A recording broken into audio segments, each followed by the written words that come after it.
네, 강프로입니다. 자, HLB에 대해서 한번 볼 텐데 1.5% 강세 중입니다. 자, 근데 장 시작 시점 그리고 오전장에 5%까지 하락이 됐었어요. 자, 제가 주말에 HLB 관련된 영상을 계속해서 올려드렸습니다.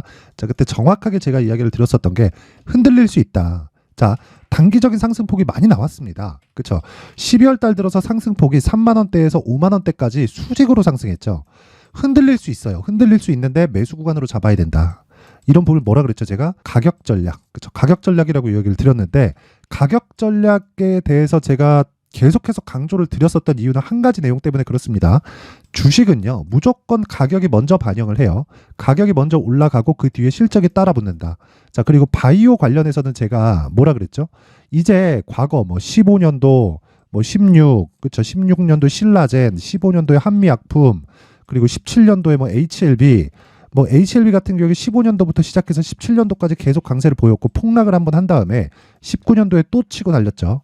그리고 제가 정확하게 이야기 드렸습니다. 장기 차트를 한번 보면 자 보세요. 14년도에 시작을 해서 15년도에 그쵸 주가가 출발했고 이때 어떤 이슈가 붙었냐면 리보세라님 있죠. 이때 당시의 이름은 아파타닙이었어요. 아파타닙이 원래 위암 치료제로 개발이 된 겁니다. 자, 근데 HLB 생명과학이 있죠. HLB 생명과학. 여기서 뭘 했었냐면 인공간에 대한 연구를 계속을 했고요. 그리고 지금 우리가 리보세라닙이라고 불리는 게 이때는 아파타닙이었는데 이때 위암 치료제로 중국 쪽에서 임상이 진행이 됐었는데 이때 완치 환자가 발생을 한 겁니다. 그리고 무엇보다 이 아파타닙 그리고 리보세라닙 이 두 개 같은 거예요. 이 두 개 같은 건데 이게 먹는 약이란 말이에요. 그렇다 보니까 제가 세대별로 이야기를 드렸죠. 1세대 화학항암제, 2세대 표적, 3세대 면역, 그쵸? 여기 아파타닙이나 리보세라닙 같은 건데, 그쵸? 편의상 제가 리보세라닙이라고 부르겠습니다. 요게 표적항암제예요. 애초에 화학항암제보다는 부작용이 적고 그리고 먹는 약이기 때문에 기존의 표적항암제보다 부작용이 적습니다. 그런데 완치 환자가 발생을 한 거예요. 그리고 전 개인적으로 진양곤 회장이 뭐 존경한다, 뭔 한다 이런 거 잘 모르겠고요. 진짜 대단한 사람이라고 생각을 합니다. 사업을 하시는 분들은 알 거예요. 중간에 엄청난 유혹이 많았을 겁니다. 이미 중국에서는 삼상 통과를 16년도인가 17년도에 다 끝내놨습니다. 그리고 나서 시세가 한번 더 위쪽으로 바로 또 친 거예요. 이때 17년 말 그리고 18년 초 이때요. 그리고 나서 자 대략 한 10년 정도 이 시세 기간을 봤을 때 여기 먹을 수 있습니다. 여기 먹을 수 있어요. 근데 19년도에 나온 시세는 못 먹습니다. 자 이미 신고가를 만든 그 시점 자체가 어떻게 됩니까? 너무 많이 올라왔기 때문에 바닥 대비해서 이거 몇 프로예요. 10,000원부터 그쵸? 다시 한 5배 정도 올라오고 나서 그냥 하나, 둘, 셋, 3개월에 끝났잖아요. 중간중간 올라온다 그래서 아무 때나 매수할 수 있는 게 아니란 말이에요. 그러면 10년 터울의 시세 구간이 한 번, 두 번, 세 번, 네 번, 5번 이렇게 나왔는데 2년에 한 번씩 나온다고 쳤을 때 한 차례 빼고 그쵸? 8년 동안은 내가 수익을 계속해서 낼 수 있는 구간이라는 겁니다. 그리고 지금이 새로운 시작점에 와 있다. 왜? 여기는 기대감이었고요. 지금은 실적에 따라 붙을 수 있는 그런 상황이고 그리고 무엇보다 이건 그 바이오 시밀러 있죠. 그렇죠. 셀트리온에서 하거나 삼성 바이오로직스에서 하거나 이런 시밀러하고는 달라요. 이건 오로지 신약 개발입니다. 그렇기 때문에 진양곤 회장이 정말 제가 참 정말 대단하다라고 느낀 게 일단 중국에서 3상 통과를 했고요. 그렇죠. FDA에서 1상하고 2상까지 정도까지도 진행이 되잖아요. 이거 진행 중에도 라이센스를 넘기라는 그런 제안을 빅파마 쪽에서 굉장히 많이 받았을 거예요. 근데 그거 계속 밀고 온 결과 어때요? 지금 회사 꼬라지가 600억 적자, 1000억 적자, 700억 적자 이 돈을 다 땡겨와서 막은 거예요. 물론 중간중간에 있었던 뭐 유상증자다 그런 부분도 있습니다. 근데 유상증자 규모가 실제 규모 자체로만 보면 금액상으로는 큽니다. 근데 진행하는 사업 규모에 비해서는 그렇게 크지 않았단 말이에요. 그러면 최대한 외부 자금을 차입하려고 굉장히 노력을 한 거예요. 정말 대단하다고 생각이 들고 지금은 상황이 완전히 바뀌었다고 이야기를 드리는 게 요것 때문이에요. 지금은 실적이 나와야 된다. 이제 숫자로 찍혀야 돼요. 임상 들어갔다고 주가가 뭐 폭등하고 급등하는 그런 시대는 갔어요. 근데 실적이 나올 수 있는 구간이 뭐예요? FDA에서 판매 허가 신청이 이미 들어갔고 넣은 지도 7개월 차가 됐습니다. 근데 보통 주가는 평균적으로 봤을 때 3에서 6개월 정도 선행한다고 이야기를 하죠. 그렇죠. 정확하게 그 시세에 맞춰서 진행되고 있는 거고 자 그리고 수급 한번 볼게요. 수급 한번 보면 여기 보세요. 지금 오늘도 47억의 매수가 들어오고 있습니다. 근데 이건 확정된 수치는 아니에요. 여기까지 22일까지는 확정돼 있는 수치는 맞긴 맞거든요. 여기까지는 그쵸. 근데 47억은 장 마감이 되고 나서 확정된 수치가 나올 겁니다. 자, 그렇다는 건 지금 이 오늘 같은 경우에도 단기적인 상승폭이 나왔음에도 불구하고 저가에서 쓸어 담는 외국인이 아직까지는 있다고 추측이 된다. 이렇게까지 볼 수 있는 겁니다. 그러기 위해서 제가 주말에 계속 이야기를 드렸었던 게 뭔 줄 아시죠? 매수해야 된다. 근데 우리는 무조건 2주 안에 수익 전환시키자. 그 부분에 대해서 이야기를 드렸었던 거고 오늘도 그쵸? 정확하게 그 내용이 가장 중요하고 그리고 앞으로 바이오 관련된 긍정적인 내용들이 굉장히 많이 나올 수 있는 게 바이오에 대해서 어떤 이슈가 나올 거다 이게 아니라 금리 인상 시기가 끝났죠. 연준에서 오피셜하게 발표를 했습니다. 공식적으로 발표를 했다는 거고 그러면 금리 인하 시기가 빠르면 3에서 4월 정도부터 올 겁니다. 이때 성장주가 부각을 받을 수밖에 없고 그럴 때는 그쵸 이런 바이오 쪽 그리고 기술주 쪽에서 자금 구하기가 쉬워지기 때문에 이제 기업 안 망합니다. 물론 지금 미증시가 굉장히 강세 구간에 있기 때문에 미증시가 강세를 보이고 있는 그 상황에서 우리는 어떻게 해야 되냐면 선반영의 의미를 이해를 하고 금리를 실제 인하시킬 때 그쵸 한번 출렁일 겁니다. 그 구간까지 잡을 수 있는 계획을 세워놔야 되고 그게 매매 전략이다. 그렇죠? 그래서 지금 HLB는 그렇죠? 단기적으로 내가 먹을 수 있는 수익 구간을 확보한 이후에 시장에 빗대어서 계속해서 매매를 진행해야 되는 즉 가격 전략이 가장 중요하다는 겁니다. 자, 그래서 제가 가격에 대해서 이 말씀을 드릴 건데 그 이야기를 드리기 전에 제가 강프로의 무료 소통방 에서 연말 이벤트에 대해서 안내를 드리도록 하겠습니다. 일단 두 가지 특징이 있습니다. 강프로의 소통방은 무료로 진행을 하고요. 지금 현재 500분 정도 있는데 싹 다 무료로 진행을 합니다. 그리고 신고가만 매매를 한다. HLB 지금 뭐예요? 신고가 종목이죠. 적자인데 신고가 종목이에요. 왜 그럴까요? 주가가 먼저 반영하기 때문에 그렇습니다. 주가가 먼저 반영을 하면 그렇죠? 주가가 먼저 반영을 하면 실적이 뒤에서 따라온다. 실적에 대한 부분은 판매 허가 신청 이후에 나올 거다. 그러면 내년 후반기는 돼야 됩니다. 그때가 되잖아요. 주가는 이미 많이 올라와 있을 거예요. 지금부터 준비를 해놓으셔야 됩니다. 얼마까지 갈지 몰라요. 기본적으로 임상에서 진행했을 때에 임상 이상 정도 들어갔다. 그렇죠? 3상 되면 다 빠졌거든요. 임상 이상 정도 들어갔을 때 그냥 임상 이상에 대한 결과가 나오기 전에 임상 이상 정도 들어갔을 때 10배 정도 상승을 했었던 게 한국 시장의 특징이다. 제약주들, 그 신약 개발 업체들의 특징이다. 그게 HLB도 마찬가지인데 지금은 그게 안 먹혀요. 그렇죠? 안 먹히고 실적이 나와야 됩니다. 실적이 이제는 왜 이미 시가총액이 4조 이상에서 저가가 형성되었기 때문에 그렇습니다. 근데 이런 종목도 뭐가 돼요? 무조건 신고가 구간에서 시세가 발생하기 때문에 제가 계속해서 그쵸 소통방에서 신고가 종목만을 공략을 하는 겁니다. 자, 내용 한번 확인해 보면 오늘 같은 경우에 자 정확하게 진행이 된 내용 볼게요. 자, 12월 26일 AD 테크놀로지 8시 53분 그리고 레뷰 코퍼레이션 8시 55분 이렇게 진행이 됐고 장 시작 전에 나갈 수 있는 건 신고가 종목을 공략하기 때문에 그렇습니다. AD 테크놀로지 한번 볼게요. 자, AD 테크 보세요. 정확하게 신고가 구간이죠. 그리고 오늘 8%대 강세를 보이고 있습니다. 장중에는 10% 이상의 강세 구간에 들어왔죠. 이거 뭐예요? 반도체예요. 그렇죠? 반도체 중에 디자인하우스, 비메모리 쪽입니다. 메모리 쪽에 강세를 보이고 있다 보니까 뭐가 나온다는 거예요? 다음에는 비메모리 쪽으로 수급이 옮겨오고 있는 거다. 그 신고가의 첫 번째 구간에 와 있다. 앞으로 금리 인하 예정되어 있다 그랬죠. 그 전에 수익을 확보해 놓고 인하 시기가 왔을 때 길면 한 3주에서 한 달 정도 피해 있어야 되는 그런 기간이 있을 겁니다. 한 3에서 4월 정도 그 전에 수익을 확보해 놔야 3에서 4월 정도에 우리가 피해 놓을 수 있겠죠. 그래서 지금은 적극적으로 매매를 해 나가야 될 때고 그래서 이런 종목들이 즉 신고가 종목들이 시세를 강하게 발생시킬 수 있는 그런 내용이 있다. 자, 그리고 오늘 바이오 쪽에서도 이슈가 하나 있죠. 자, 보세요.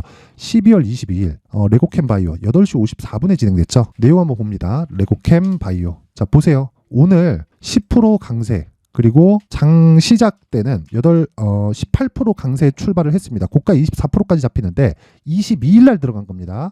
모두 스윙으로 돌립니다. 자, 22일 날 보면 시가 1.64%, 그렇죠? 종가 6.34%. 애초에 돌파 구간을 정확히 공략을 했고 오늘 갭으로 18%가 뜬 거예요. 전날 상한가도 아닌데 이슈가 있죠. 이슈가 있습니다. 자, 이슈 한번 볼게요. 자, 요 내용입니다. 자, 레고캠바이오 얀센의 ADC 후보 물질 2.2조 원 규모 기술 수출. 자, 이런 재료가 왜 시세가 신고가를 만들고 나서 나올까요? 레고캠 바이오 뭐 실적이 좋아요? 안 좋아요. 실적 좋은 종목 찾아다니지 마세요. 손해보기 딱 좋아요. 그래서 내가 진짜 주식시장에서 정말 이 주도주를 어떻게 잡아야 되는지 모르겠다 하시는 분들 있죠? 소통방으로 들어오세요. 제가 연말 이벤트로 무료로 다 입장시켜 드립니다. 단 1000분까지만 한도로 받을 텐데 이거 말고도 다른 종목들 많습니다. 시노펙스 금요일날 급등 마감했고요. LS전선 아시아 급등했고 테크윙 오늘도 상승하고 있습니다. 2월도 마찬가지고요. 자, 한익스프레스 한동훈이죠. 굉장히 크게 급등세를 앞으로도 보일 거고 지금도 괜찮은 편이에요. 항상 신고가에서 나온다. 모든 종목들은. 자, 보세요. 어버브 반도체 쪽 또 들어갔죠. 그렇죠? 12월 19일 애초에 자, 내용 한번 보면 어버브. 자, 보세요. 오늘 강세를 보이고 있긴 하지만 단일가 거래 중입니다.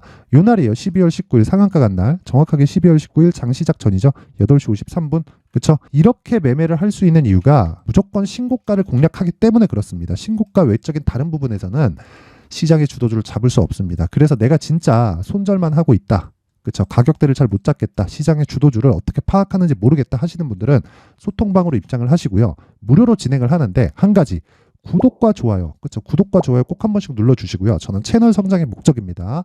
자, 그리고 상단에 있는 전화번호로 제가 소통방 입장 링크를 보내드릴 수 있게 참여라고 문자를 보내주시면 됩니다. 상단에 있는 번호 확인해서 참여라고 문자를 보내주시면 제가 소통방 입장 링크를 순차적으로 공유를 해드리도록 하고요. 자, 그리고 연말 이벤트 하나 더 나갑니다. 제가 신고가에 대해서 계속 강조를 드렸으니까 신고가 검색기 그리고 수익 모델에 대한 내용을 제가 함께 공유를 해드리도록 할 테니까 그쵸? 구독과 좋아요 부탁드리고요. 상단에 있는 전화번호로 참여라고 문자를 보내주시는 분들에 한해서만 제가 소통방 입장 링크를 순차적으로 공유를 해드리도록 하겠습니다. 자, 그리고 다시 HLB로 돌아와서 보면요. 자, 오늘도 크게 올라가질 않는다. 근데 고가에서 매물 소화 과정을 거치고 있는데 가격대를 쉽게 주지 않는다. 그렇다는 건 지금 내가 싸게 살라고 노력을 하잖아요. 못 잡을 수 있다는 겁니다. 그래서 내가 높게 사지만 2주 안에 수익을 전환시킬 수 있는 가격을 잡는 게 중요하고 그걸 가격 전략 그리고 단기 보유 전략이라고 이야기를 드리는 겁니다. 자, 그래서 제가 여기 HLB의 가격 그리고 단기 보유 전략을 준비를 해왔습니다. 자, 이 내용 보면 20페이지에 걸쳐서 제가 내용을 상세하게 준비를 해왔는데 이렇게 준비를 해온 이유는요. 영상으로 이야기를 드리면 제가 한 2시간 정도는 이야기를 해야 되고 그러면 편집 시간도 상당히 오래 그럼 이거 하루 종일 해야 되기 때문에 그쵸? 이 내용을 제가 20페이지에 걸쳐서 상세하게 공부할 수 있는 내용으로 준비를 해왔으니까 구독과 좋아요 부탁드리고요. 상단에 있는 전화번호로 숫자 3 자, 숫자 3이라고 문자를 보내주시는 분들에 한해서만 제가 HLB의 가격 그리고 단기 보유 전략을 공유해 드리도록 하겠습니다. 자, 항상 시청해 주셔서 감사드리고요. HLB 지금 매도 구간 아니고요. 흔들릴 수 있다. 근데 걱정하지 말아라. 이미 돌아올 수 없는 강을 건넜고요. FDA 판매 허가 신청이 들어갔고 진양곤 회장이 지금 만약에 라이센스 아웃을 한다. 그러면 우리는 돈을 더 빨리 먹을 수 있다. 그렇죠? 근데 최대치만큼은 조금 낮아질 거예요. 대신에 빨리 먹는 대신에 그 구간을 적절하게 활용할 수 있는 겁니다. 이렇게 할 수 있는 게 재료보다 가격이 빠르기 때문에 그렇습니다. HLB는 이미 가격적인 부분에서 돌아올 수 없는 강을 건넜습니다. 그 부분 반드시 기억하시고 가격 전략 반드시 받아가서 공부하시고요. 무조건 가격에 앞세워서 매매를 하자. 그게 신고가 매매의 핵심입니다. 자, 그리고 제가 신고가에 대해서 계속 강조를 드렸기 때문에 연말 그리고 연초에 어떤 대시세 종목을 잡을 수 있는지 그리고 관련된 종목들의 그 매매 전략은 어떻게 잡아가야 되는지 그 내용을 준비를 해놨으니까 영상 끝까지 시청하시고요. 모든 분들이 성공 투자하셨으면 좋겠습니다. 자, 제가 항상 신고가 종목에 대해서 강조를 드립니다. 자, 신고가 종목에 대해서 강조를 드리는 건 크게 시세가 발생하는 대시세 종목은 모두 신고가 구간을 거쳐서 발생하기 때문에 그렇습니다. 시장은요, 좋을 때도 있고 나쁠 때도 있어요. 그런데 대시세 종목은요, 시장이 좋든 나쁘든 그 숫자의 차이가 있을 뿐이고요. 매년 발생을 합니다. 올해 같은 경우에도 마찬가지예요. 23년이죠. 1월부터 로봇, AI, 시세를 크게 발생을 시켰는데 이미 22년도 중반 후반에 신고가를 달성을 하고 매물 소화 과정을 거친 이후에 시세가 발생을 했습니다. 2월 달부터 2차 전지의 강세가 있었죠. 그런데 22년도에 이미 에코프로 같은 경우에는 신고가를 달성한 이후가 됐고요. 대장주가 강한 움직임을 보이다 보니까 그리고 나서 에코프로 PM, 그리고 관련된 종목들이 강하게 시세를 내는 시작점이 만들어졌습니다. 3월부터는 그렇죠. 삼성전자와 하이닉스에 강한 움직임이 발생하기 시작했고요. 그러면서 한미반도체가 신고가를 달성을 했고 매물 소화 과정을 대략 한 2달 정도 거친 이후에 추가적으로 시세를 발생을 시켰습니다. 자, 어떤 종목이든 신고가를 거치면서 대시세 구간으로 들어간다는 거고, 이런 대시세 종목에는 신고가라는 내용을 이해했을 때 이런 상황을 만들 수가 있는데, 자 보세요. 22년 11월 21일 날 정확하게 레인보우 로보틱스를 시작을 했고요. 이때 당시에 레인보우 로보틱스의 가격은 33,800원이었습니다. 실제 3달이 채 되지 않는 보유기간을 가진 이후, 그쵸? 한 100% 정도의 수익 실현을 할 수가 있었고요. 그 이후에 추가적인 상승이 나왔지만 내가 매수를 잘 했기 때문에 보유기간을 최소한으로 줄여서 가더라도 충분한 수익이 발생을 했다는 겁니다. 언제든지 저가를 잡을 수 없고 고가를 잡을 수 없기 때문에 내가 강조를 해야 되는 건 신고가 이후에 매수하는 구간, 그리고 첫 번째 수익 구간만 먹더라도 다음 종목으로 이동을 할 수 있다는 거죠. 실제 그리고 나서 3월 달에 반도체 종목에 대해서 계속해서 제가 강조를 드렸었고, 그런 이후에 매물 소화 과정을 거치고 5월 달부터 반도체 공략을 시작한 결과, 그쵸? 3달이 채 되지 않아서 ISC 그리고 한미 반도체까지 100%에 달하는 수익 실현에 성공을 했습니다. 그래서 계속해서 강조를 드리는 거예요. 시장은요, 좋을 때도 있고 나쁠 때도 있어요. 그런데 대시세 종목은 숫자의 차이가 있을 뿐이고요. 매년 발생을 한다는 거고 분기별로 나오게 됩니다. 물론 이런 종목을 모두 다 잡을 수는 없지만 지금 같은 경우에는요, 2가지 내용으로 구분이 가능합니다. 첫 번째, AI 반도체 쪽으로 들어가야 되고요. 그리고 또 한 가지, 내년 4월에 있을 총선 테마가 지금부터 준비되어 있어야 된다는 거죠. 물론 이 두 종목 모두 신고가 종목에 있는 종목을 공략해야 되기 때문에 신고가 구간에서 매매를 해야 된다는 건 어떤 상황에서든 불변의 진리라고 보시면 됩니다. 자, 그래서 제가 AI 반도체 관련된 종목들은 강프로의 소통방에서 같이 공개를 하도록 하겠고요. 4월 달에 있을 총선을 대비한 대시세 종목은요, 이렇게 준비를 해왔습니다. 자, 내용을 한번 보시면, 그쵸? 큰 폭의 하락을 거친 이후에 장기간 횡보 구간을 거쳤고, 그리고 최근에 들어서 신고가를 만들어냈죠. 이후에 추가적으로 상승이 나오는 구간을 만들기 위해서 눌림목 구간에 있는 그런 상황이고요. 지금은 매집 구간에 있다고 보시면 됩니다. 자, 장기간 매집이 중요한가, 단기간 매집이 중요한가, 이런 부분에 대해서는 모두 무시하셔도 되고, 무엇보다 신고가를 갔다는 것 자체, 그리고 변하지 않는 총선 스케줄을 본다면요, 지금부터 내용을 준비를 하셔야 되고 매집 구간으로 계속해서 삼고 있어야 됩니다. 자, 지금부터 물량을 잘 모아 가시면 정말 크게 수익은 낼 수 있는 매매를 할 수 있다라고 이야기를 드릴 수 있기 때문에 이 종목이 어떤 종목인지 잘 받아가서 결과적으로 큰 수익을 볼 수 있는 이런 매매를 해보고 싶어 하시는 분들이 계시면요, 구독과 좋아요 부탁드리고요. 그리고 상단에 제 전화번호 확인해서 대시세라고 문자 보내주시면 되고요. 대시세라고 문자 보내주시는 분들에 한해서만 제가 어렵게 찾아놓은 이 종목을 모든 분들에게 다 공유를 해드리도록 하겠습니다. 내년 총선은 바뀌지 않은 스케줄이기 때문에 이 종목 꼭 받아가서 모든 분들이 큰 수익 내셨으면 좋겠습니다.